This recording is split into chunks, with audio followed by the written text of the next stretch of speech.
कहीं गिनने कहाँ गई हो? हाँ देखो, तुम्हें क्या क्या चीजें चाहिए थोड़ा लिख कर दे दो ना। असल में क्या है कि काम की वजह से मुझे याद नहीं रहता। तुम तो हमेशा सब कुछ भूल जाते हो। तुम क्या सच में भूल जाते हो या फिर ये चाहते हो कि जो मैं चाहूँ वो मुझे ना मिले? अरे नहीं नहीं गिन्नी, ये तुम क्या कह रही हो? देखो, तुम जो चाहती हो क्या मैंने तुम्हें आज तक नहीं दिया क्या? बताओ, क्या नहीं दिया है क्या? बताओ। हाँ हाँ दिया है, लेकिन इन दिनों तुम सब कुछ भूलने लगे हो।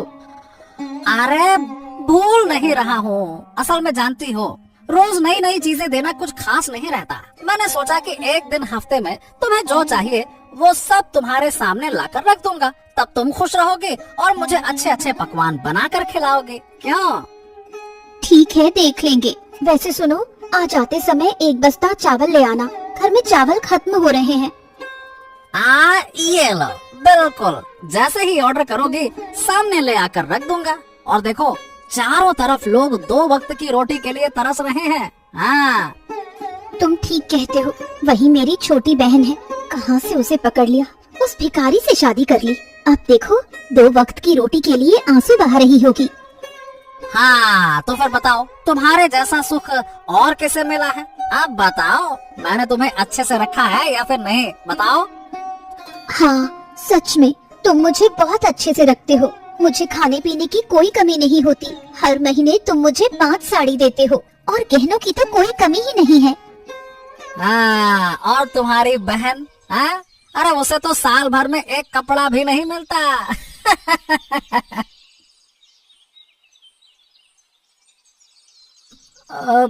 तुमने तुमने मुझे देखकर मुझसे शादी क्यों की? मैं अभी तक समझ नहीं पाया। आज तक तुम्हारी कोई इच्छा मैंने पूरी की है? सुनो, तुम रोज उठते ही यही रोना रोने लगते हो। मैंने तुमसे पहले ही कह दिया था, मुझे पैसा दौलत या किसी चीज का कोई मोह नहीं है। मैंने सिर्फ एक अच्छे दिल के इंसान को चाहा था। मैं इसी के लिए हमेशा ऊपर वाले से दुआ करती थी और इसीलिए मैंने तुमसे शादी की। अरे तो पसंद का कोई तरीका भी तो होना चाहिए था। अगर मैं तुम्हारी जगह होता ना तो मैं कभी भी खुद को पसंद नहीं करता। हाँ, तुम तो मुझे भी पसंद नहीं करते, ये बात तो तुम्हारी बातों से ही समझ आ जाती है। अरे ये क्या कह रही हो तुम? ये देखो, तुम रोज उठते हो और मुझे यही बातें सुनाते हो। इसी बात से समझ आता है कि शायद तुम मुझे छोड़कर किसी और से शादी करना चाहते हो। हाँ, ये क्या बात क्या कर रही हो तुम? ऐसा मैं कभी सोच नहीं सकता। असल में जब कोई आदमी अपनी पत्नी को बहुत सी चीजें देता है तो मुझे बहुत दर्द होता है। मैंने तुम्हें 6 महीने पहले एक साड़ी दी थी, वही अब तक पहनी हुई हो। मुझे ज्यादा कुछ नहीं चाहिए, जो कुछ भी है उसमें मैं खुश हूँ। मैं सिर्फ तुम्हारे साथ इस घर में शांति से अपना जीवन बिताना चाहती हूँ। कोई घर में है? एक बार बाहर आओ। क्या हुआ? क्या चाहिए यहाँ? मैं कब से रास्ते पर चल रही हूँ, तू मुझे दया करके थोड़ा पानी दे दे, मुझे बहुत तेज प्यास लगी है।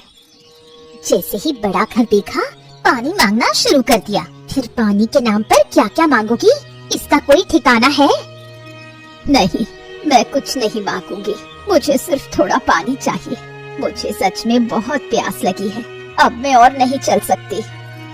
पानी वानी कुछ नहीं है, तुम यहाँ से चली जाओ। तू ऐसा क्यों बोल रही है? मैं तो तुझसे मदद लेने आई थी।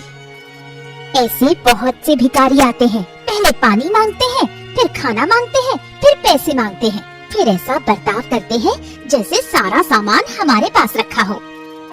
ऐसा मत कह, मैं ऐसी नहीं हूँ। अगर तू मुझे पानी देगी तो मैं तुझे बहुत आशीर्वाद दूंगी।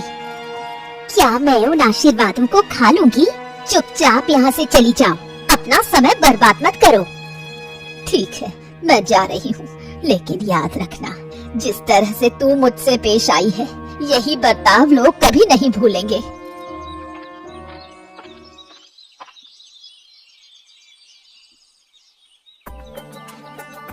ले लो, खा। तुम लोग नहीं खाओगे तो क्या होगा? तुम्हारे लिए सुबह से बहुत सारा खाना रखा है, खा लो ना।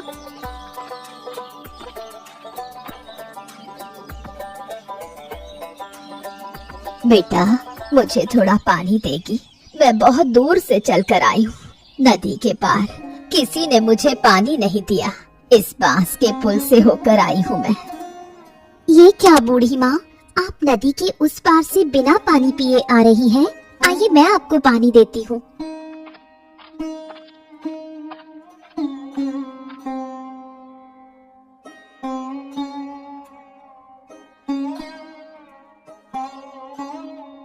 आहा, बहुत शांति मिली है बेटा। सच में इतनी शांति मुझे पहले कभी नहीं मिली। पर आपको रास्ते में किसी ने पानी क्यों नहीं दिया? मुझे तो यही समझ में नहीं आ रहा। पानी देने में तो पैसे नहीं लगते। ये बात हर कोई नहीं समझता बेटा। मैं नदी के पार एक बड़े घर में गई थी। वहाँ की बहू ने मुझे दूर धक्का दे दिया। अरे समझ गई, बहन ने आपके साथ ऐसा बुरा व्यवहार किया। बहन? वो तुम्हारी बहन है क्या? हाँ बूढ़ी माँ, वो मेरी अपनी बहन है। उसकी शादी बड़े घर में हुई है। वो बहुत अमीर है। अमीर हो सकती है, लेकिन उसका दिल बहुत छोटा है। किसी की परवाह नहीं करती। जो असहाय लोगों की मदद करनी चाहिए, वो नहीं समझती। तू तो बहुत अच्छी है बेटा। तू इस झोपड़ी में रहती है, लेकिन तेरा दिल बहुत बड़ा है। मैं आशीर्वाद देती हूँ बेटा, तुम लोग हमेशा खुश रहो। आप अब कहाँ जाएंगी बूढ़ी माँ? मेरे पास कोई जगह नहीं है। मैं रास्ते रास्ते घूमती रहती हूँ, देखती हूँ कि कहीं वृद्धाश्रम में जगह मिल जाए। अब मैं चलती हूँ बेटा, तुम लोग अच्छे से रहो। अरे कहाँ हो माँ रूपा? देखो तो मैं आ गया हूँ। अरे कहाँ गई थी? बाहर आओ। ओहो, तुम आ गए हो? मुझे विश्वास नहीं हो रहा। सच में तुमने मुझे बहुत बड़ा तोहफा दिया है। आओ आओ, मेरे बड़े घर में आओ। वाह, तुम्हारे घर में आकर कितना आरामदायक महसूस हो रहा है। तुम सोच भी नहीं सकती, मेरा दिल बार बार तुमसे मिलने का करता है। हाँ, मैंने तुमसे कितनी बार कहा है, अकेले मत रहो, हमारे घर में आकर रहो। देखो, इस बड़े घर में हम सिर्फ 2 लोग रहते हैं। तुम्हारे आने से कोई परेशानी नहीं होगी। अरे नहीं माँ, वो नहीं हो सकता। बेटी के घर में आकर रहने पर लोग क्या कहेंगे बताओ? हाँ, तुम कैसी हो? हम लोग अच्छे हैं बापू। तुमने मुझे अच्छा घर दिखाकर शादी करवा दी, लेकिन हाँ, वो तो सही है कि तुम खुश हो। हाँ, अच्छी बात है। हाँ, यही तो चाहिए था। तुम लोग खुश रहोगे तो मैं खुश रहूंगा। हाँ बापू, मैं बहुत खुश हूँ। मुझे हर चीज बिना मांगे मिल जाती है। अच्छा बापू, अब बताओ, अचानक यहाँ आना कैसे हुआ? अरे हाँ, असल बात तो बताना ही भूल गया। दरअसल मैंने एक दावत रखी है, तो तुम सभी लोगों को आमंत्रित कर लो। हाँ। सभी का मतलब बहन भी आएगी क्या? उनके घर अभी नहीं गया। सच कहूँ तो अब वहाँ जाना अच्छा नहीं लगता, लेकिन क्या कहें, जाना पड़ेगा। अब किसे समझाएं माँ? सही है बापू, तुम्हारी छोटी बेटी जो घर से बाहर गई है, 2 वक्त की रोटी भी सही से नहीं खा सकती। छोड़ो इन बातों को, अब मुझे बहुत भूख लगी है। अब 2 प्लेट खा लो, फिर उनके गरीब घर जाना होगा। हाँ बापू, तुम बैठो, मैं तुम्हारे लिए खाना लाती हूँ।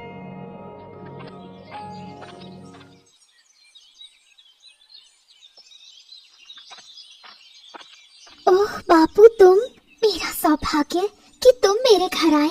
आओ आओ, अंदर आओ। अंदर आओ? अरे तुम्हारे अंदर तो सब सामान ही है, घर और बाहर कोई फर्क ही नहीं है। हाँ बापू, छोटा घर है इसलिए।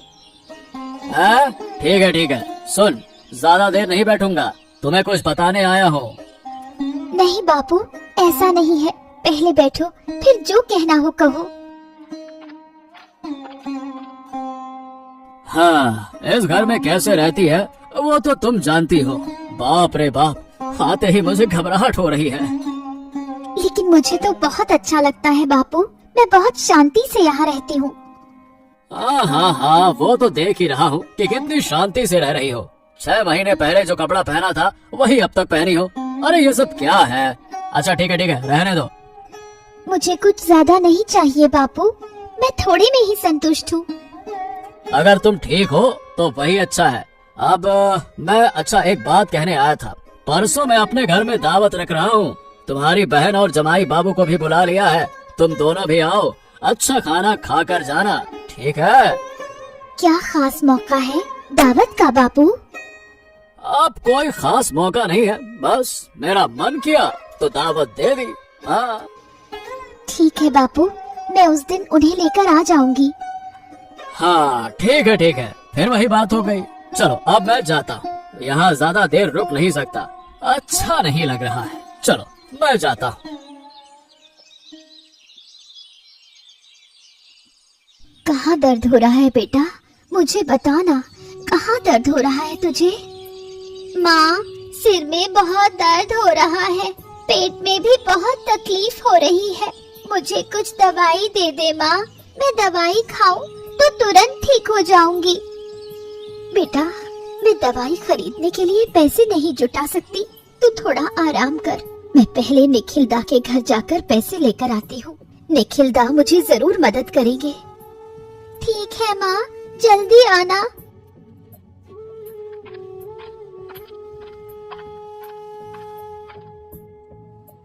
निखिल दा, कृपया मेरी मदद कीजिए, मेरी बेटी बहुत बीमार है, दवाई खरीदने के लिए मेरे पास एक भी रुपया नहीं है, अगर तुम मुझे कुछ पैसे दे दो तो बहुत अच्छा होगा। भाई, हम बहुत मुश्किल में हैं, मैं तुमसे मदद की उम्मीद लेकर आई हूँ, कृपया मुझे इनकार मत करो, नहीं तो मेरी बेटी की हालत बहुत खराब हो जाएगी, वो शायद बच नहीं पाएगी। अब मैं क्या करूँ, कहाँ से मदद मांगू? मुझे किसी भी हालत में अपनी बेटी को बचाना है। हाँ, मैं पलाशदा के पास जाती हूँ, लेकिन क्या वो मेरी मदद कर पाएंगे?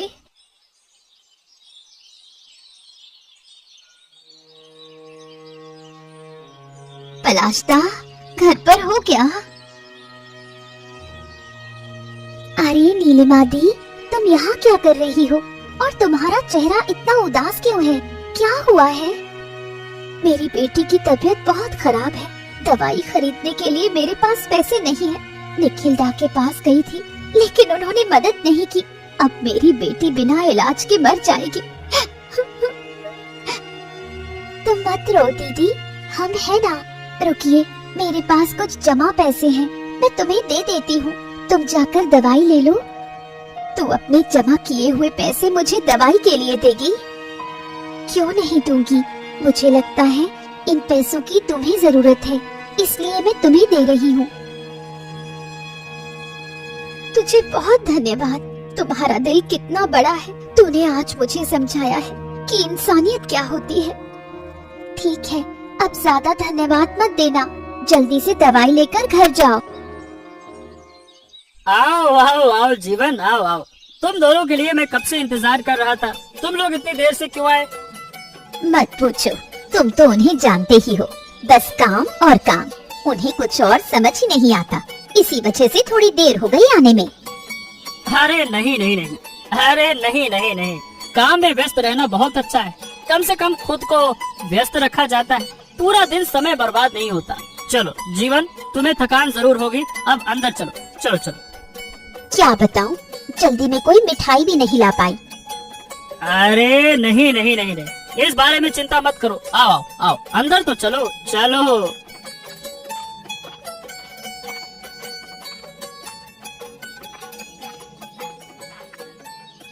कैसे हो बाबू, तबीयत कैसी है? हाँ ठीक हो ठीक हो। क्या बात है, तुम्हें आने में इतना समय क्यों लगा, क्या कर रहे थे? दरअसल बाबू, मेरे घर के पड़ोस में एक बच्ची की तबीयत बहुत खराब थी, हम उसे देखने गए थे, तो उसकी माँ ने हमें जाने नहीं दिया।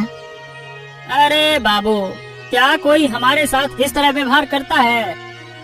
नहीं बाबू, असल में हम उनकी फैमिली को बहुत प्यार करते हैं, इसी वजह से हमें आने में देर हो गई। ठीक है, अब ज्यादा बात मत करो, तुम दोनों के लिए घर के पास वाले होटल में एक जगह करवाई है, अब जाओ वहाँ आराम करो। ठीक है बाबू, हम वहाँ जा रहे हैं।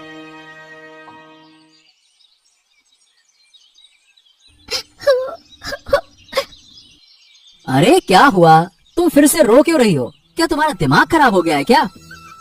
तुम्हें कुछ समझ नहीं आता? देखा, दीदी और जीजा जी को घर के अंदर ले गए और हमें इस बैठक में रहने दिया। ओफो, इसमें क्या बड़ी बात है? अगर उन्होंने हमें रहने दिया तो क्या फर्क पड़ता है? वो तो सही है, लेकिन जब हमें घर में जगह दी तो खाना भी हमें अलग अलग देना चाहिए था। क्या तुम नहीं समझ पा रहे हो? गिन्नी, तुम चुप रहो। नहीं, चुप नहीं रहूंगी। हर चीज की एक हद होती है। अरे रुको, रूपा, बड़ी बहू को मछली का बड़ा सिर दो। कितनी मेहनत से मैंने उसे बाजार से लाया है, दो। हाँ बाबू, ये लो। और ये दीपा, तेरे पति ने कभी इतनी बड़ी मछली नहीं खाई है। देख, एक ही जगह दो खा ले, कब फिर मौका मिलेगा ऐसा खाने का? हाँ? असल में बाबू, क्या तुम जानते हो, हम तो ये मछलियाँ आमतौर पर नहीं खाते, इसलिए हम इन्हें पचा भी नहीं पाएंगे। तुम तो हमारी पसंद की चिंगड़ी मछली ला सकते थे। तुम लोग क्या खा सकते हो? चिंगड़ी मछली की बात करते हो। अगर तुम पहले कहते तो जरूर ला देता, लेकिन अब कोई तरीका नहीं है। क्या बात है बाबू, हमें दावत दे रहे हो और हमारी पसंद के बारे में एक बार भी नहीं पूछा। ठीक से बात करो दीपा, तुम बाबू को अपमानित कर रही हो। तुम्हें क्या लगता है तुम्हारी इस तरह से बात करने की हिम्मत कैसे हुई? अपमान तो हुआ है दीदी। बाबू ने हम दो बहनों को बुलाया, जब तुम दोनों को अंदर रहने दिया तो हमें बाहर क्यों रखा? ओफो गिन्नी, चुप रहो। नहीं, चुप नहीं रहूंगी। हर बात की एक सीमा होती है। बाबू, मैंने तुमसे ये सवाल पूछा है, क्या तुमने ये जानबूझकर किया है? क्या तुम नहीं जानते थे कि हमारे घर में खाना पीना कैसा होता है? मुझे लगा कि तुम लोग ये खाना पसंद करोगे। तुम अब तक समझ नहीं पाए बाबू। जरूरत से ज्यादा हमें कुछ नहीं चाहिए। अगर तुम नहीं समझ पाए तो ये हमारे लिए अपमानजनक है। अब मैं यहाँ एक पल नहीं रुक सकती। तो तुम लोग अब चले जाओगे? अगली बार दावत पर बुलाओ तो सोच समझकर। हमें तो बस चावल दाल और चिंगड़ी मछली चाहिए थी। चिंता मत करो बाबू, तुम्हारी दूसरी बेटी और जीजा जी है जिन्होंने तुम्हारे लिए इतना बड़ा आयोजन किया। अब तुम उन्हें खुश रखो। हम अब जा रहे हैं। ओफो, तुम ये क्या कह रही हो गिन्नी? तुम पापा के सामने ये सब बोल सकती हो क्या? हैं? अगर वो मुझे और तुम्हें अपमानित कर सकते हैं तो मैं भी बोल सकती हूँ। वो बड़े हैं इसलिए मैं अब तक चुप रही, लेकिन हमेशा चुप रहना ठीक नहीं है। अपने आत्मसम्मान को किसी के सामने बेचना नहीं चाहिए। देखो, मेरे लिए तुम्हें कितना अपमान सहना पड़ रहा है। ये तुम्हारी गलती नहीं है। जिनकी जैसी मानसिकता होती है वो वैसा ही करेंगे। चलो, दिन भर से कुछ नहीं खाया। घर में मैंने झींगा मछली तल कर छोड़ी है। 2 कटोरे चावल डालकर फिर झींगा मछली से आराम से खा लेना। अरे बाबा, आप यहाँ?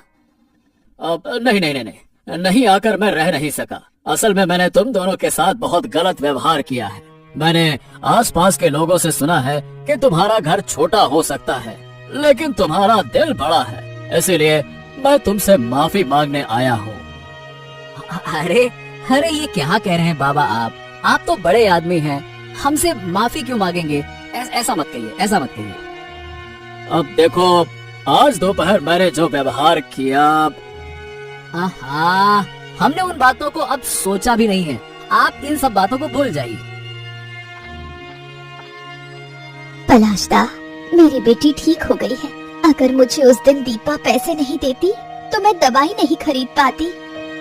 हो, तुम्हारी बेटी तो बीमार हो गई, ये तो मुझे पता ही नहीं था। दीपा ने शायद आपको नहीं बताया, लेकिन आज मैं आपके पैसे वापस करने आई हूँ। किस पैसे की बात कर रही हो? मैंने तुम्हें पैसे लौटाने को कहा था क्या? तुम्हारी बेटी ठीक हो गई, मुझे बहुत खुशी हुई। लेकिन ऐसा कैसे हो सकता है? इस बारे में तुम्हें चिंता करने की जरूरत नहीं है। मैं फिर से काम करके पैसे जमा कर लूंगी। तुम अपनी बेटी का ध्यान रखना। सच में माँ, मैं हैरान हूँ तुम्हें देखकर। तुम गरीब होते हुए भी दूसरों की मदद कर रहे हो। मुझे तुम पर गर्व है।